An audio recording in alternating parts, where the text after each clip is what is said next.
അതിനിർണായകമായ ലോക്സഭാ ഇലക്ഷന് ഇനി ദിവസങ്ങൾ മാത്രമേ ബാക്കിയുള്ളൂ.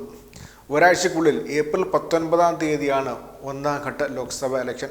ഏപ്രിൽ 26-നാണ് രണ്ടാം ഘട്ട ലോക്സഭാ ഇലക്ഷൻ. കേരളത്തിൽ രണ്ടാം ഘട്ടത്തിലാണ് ലോക്സഭാ ഇലക്ഷൻ നടക്കാൻ പോകുന്നത്. അതുകൊണ്ട് തന്നെ 2 ആഴ്ച മാത്രമേ ഇനി ബാക്കിയുള്ളൂ. അതുകൊണ്ട് 3 മുന്നണികളും ശക്തമായ രീതിയിലാണ് ഇലക്ഷൻ പ്രചാരണം മുന്നോട്ട് കൊണ്ടുപോയിക്കൊണ്ടിരിക്കുന്നത്. അതിൻ്റെ ഭാഗമായിട്ടുള്ള വാദപ്രതിവാദങ്ങളും മറ്റ് ഇലക്ഷൻ നീക്കങ്ങളും രാഷ്ട്രീയ നീക്കങ്ങളും 3 മുന്നണികളും നടത്തുന്നുമുണ്ട്. BJPയുടെ പ്രധാനപ്പെട്ട ലക്ഷ്യങ്ങളൊന്ന് കേരളത്തിൽ അക്കൗണ്ട് തുറക്കുക എന്നുള്ളതാണ്. ഇതുവരെ BJPക്ക് ലോക്സഭയിൽ നിന്ന് കേരളത്തിൽ നിന്ന് ഒരാളെ അയക്കാൻ BJPക്ക് സാധിച്ചിട്ടില്ല. കഴിഞ്ഞ 2 തവണയും 2019-ലും 2014-ലും തിരുവനന്തപുരത്ത് അടുത്തുവരെ എത്തിയെങ്കിലും അവർക്ക് ജയിക്കാൻ സാധിച്ചിട്ടില്ല. എങ്ങനെയെങ്കിലും അവർക്ക് ജയിച്ചേ പറ്റൂ. മാത്രമല്ല BJPയുടെ പ്രധാനപ്പെട്ട ശക്തി സ്രോതസ്സുകൾ ഒന്നായിട്ടുള്ള RSSൻ്റെ 100-ാം വാർഷികം വരാൻ പോവുകയാണ്. ആ സമയത്ത് എല്ലാ സംസ്ഥാനങ്ങളിൽ നിന്നും ഒരു പ്രതിനിധിയെങ്കിലും BJPക്ക് വേണമെന്ന താല്പര്യം അവർക്കുണ്ട്. അതുകൊണ്ട് തന്നെ കേരളത്തിൽ നിന്ന് ഒരു പ്രതിനിധി കിട്ടിയേ പറ്റൂ. അതിൻ്റെ ഭാഗമായിട്ടുള്ള ശക്തമായ നീക്കങ്ങൾ അവർ നടത്തുന്നുണ്ട്. അതിൽ ഏറ്റവും ശക്തമായിട്ട് അവർ കാര്യങ്ങൾ മുന്നോട്ട് നീക്കുന്നത് തിരുവനന്തപുരത്തും തൃശ്ശൂരിലുമാണ്.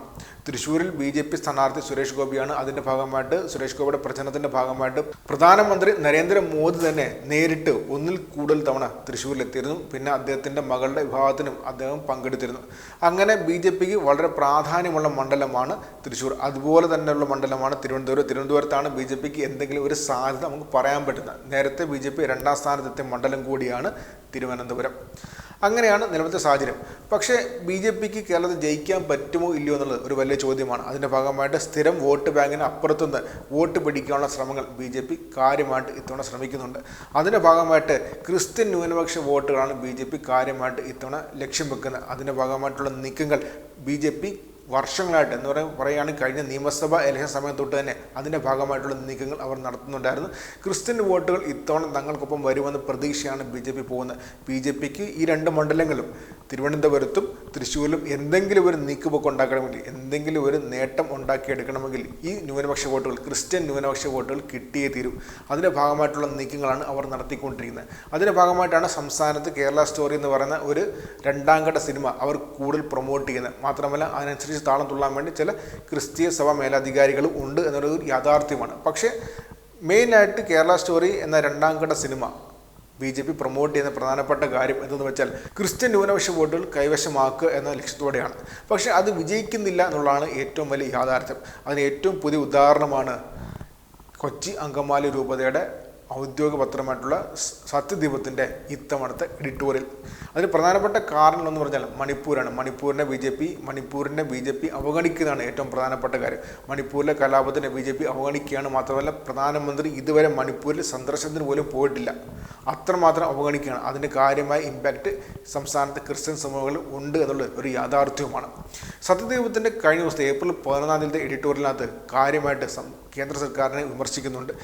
EDയെ BJPയുടെ എൻഫോഴ്സ്മെൻറ്റ് ഡയറക്ടറിനെ BJPയുടെ election polling agent, election booth ഏജൻറ്റായിട്ടാണ് അവർ ഇതിനകത്ത് പറയുന്നത്. അതിൽ സത്യദീപത്തിൻ്റെ കവർ സ്റ്റോറിക്കകത്ത് എഡിറ്റോറിയലിനകത്ത് പറയുന്ന കാര്യം ഇങ്ങനെയാണ്: EDയുടെ ഇലക്ഷൻ എന്നാണ് അതിന് തലക്കെട്ട് അവർ കൊടുത്തിരിക്കുന്നത്. BJPയുടെ പോളിംഗ് ബൂത്ത് ഏജൻറ്റായി ED എൻഫോഴ്സ്മെൻറ്റ് ഡയറക്ടറേറ്റ് മാറിയെന്ന പ്രതിപക്ഷ ആരോപണത്തെ ശരിവെക്കുന്ന തരത്തിലാണ് കേന്ദ്ര അന്വേഷണ ഏജൻസികളുടെ വേട്ടയാടൽ. മദ്യനയ അഴിമതി കേസിൽ ഡൽഹി മുഖ്യമന്ത്രി അരവിന്ദ് കെജ്രിവാളിനെ ജാമ്യമില്ലാ വകുപ്പിൽ അറസ്റ്റ് ചെയ്ത് തീഹാർ ജയിലിൽ അടച്ച EDയുടെ നടപടി പ്രതികാര രാഷ്ട്രീയത്തിൻ്റെ സ്വച്ഛാധിപത്യ ശൈലി എന്ന വിമർശനം ഗൗരവമുള്ളതാണ്. നരേന്ദ്രമോദി സർക്കാർ അധികാരത്തിൽ വന്ന ശേഷം ആകെയുള്ള കേസുകളിൽ 95% പ്രതിപക്ഷ നേതാക്കൾക്കെതിരെയാണെന്നത് യാദൃച്ഛികമായി കരുതാനാകില്ല.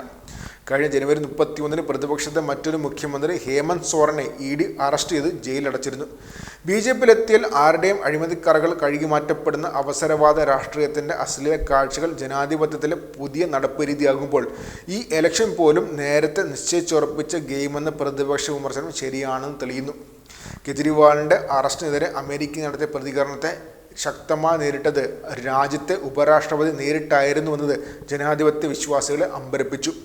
BJPയുടെ പ്രതിപക്ഷ മുക്ത രാഷ്ട്ര നിർമ്മിതിയിൽ ഉന്നതമായ ഭരണഘടനാ പദവികൾ പോലും ദുരുപയോഗപ്പെടുന്ന അസാധാരണ സാഹചര്യം സമാനതകൾ ഇല്ലാത്തതാണെന്ന് ഇതിനകത്ത് പറയുന്നുണ്ട്.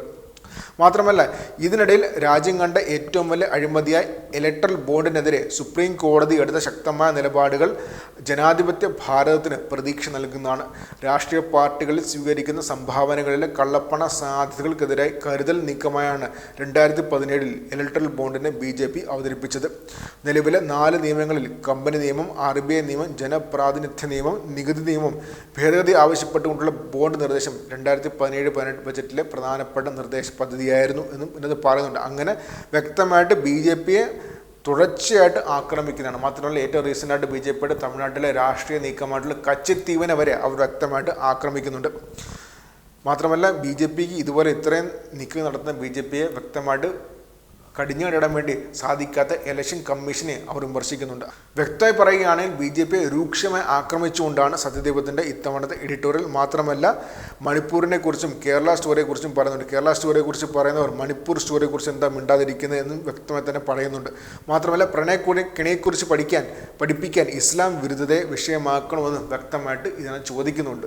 എന്ന് വെച്ചാൽ BJP സംസ്ഥാനത്ത് ഉന്നമിടാൻ താല്പര്യപ്പെടുന്ന അവർക്ക് ഏറ്റവും കൂടുതൽ വേണ്ട വോട്ടുകളിനകത്ത് വിള്ളൽ വരാൻ പോകുന്നു എന്ന് വ്യക്തമാക്കുന്നതാണ് ഈ അങ്കമാലി അതിരൂപതയുടെ ഔദ്യോഗിക ദിനപത്രമായിട്ടുള്ള സത്യദീപത്തിൻ്റെ എഡിറ്റോറിയൽ എന്ന് പറയുന്ന കാര്യം. എന്ന് വെച്ചാൽ സത്യദീപത്തിൻ്റെ എഡിറ്റോറിയൽ എന്ന് പറയുമ്പോഴത്തേക്കും അതാണ് സഭയുടെ വ്യക്തമായ നിലപാട്.